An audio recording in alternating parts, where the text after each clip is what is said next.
Springs police tell us homicides involving children can take much longer to investigate than adults. News 5's Maggie Bryan is joining us in studio tonight. And Maggie, I know you spoke with police today to find out why.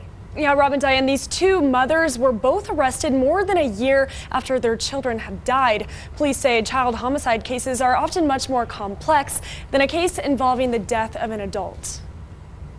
10 police detectives and a civilian investigator. That's who's there to help with cases of child abuse and neglect. They're part of the CSPD Crimes Against Children unit. These detectives volunteer to be part of this unit because they want to be the voice for these kids. Lieutenant Shannon Snuggs oversees the Special Victims Unit, which includes crimes against children. Anytime that we have a child under the age of 5 years old that is deceased or ends up with serious bodily injury, our Crimes Against Children unit is notified. Data from the El Paso County Department of Human Services shows there's been a 10% increase in calls to their child abuse and neglect hotline from 2021 to 2023. Lieutenant Snuggs says cases of child homicide often take longer to investigate. Kid cases, there's so many things that it could be. It's not going to be super obvious like adult homicide cases typically are. We have to make sure that we're looking into who had care for the child, at what point, when did injuries occur, who was providing sustenance, food, water, shelter for the kid. They say this was the case for 2 arrests made this month. The first, a mother accused of child abuse and neglect,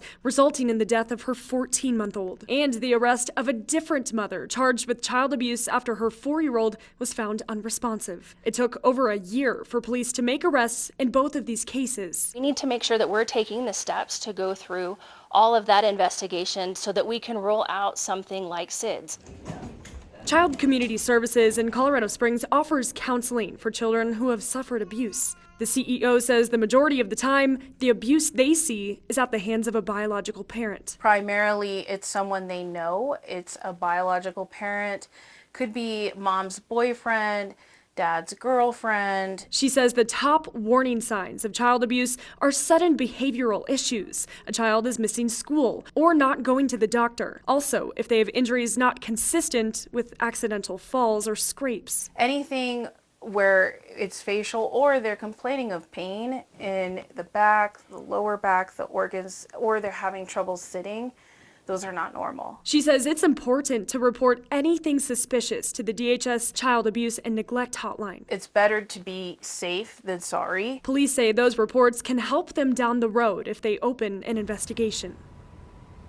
You can also stay anonymous if you call the DHS hotline to report child abuse or neglect. Again, that number is 844-KOAA, the number 4, kids.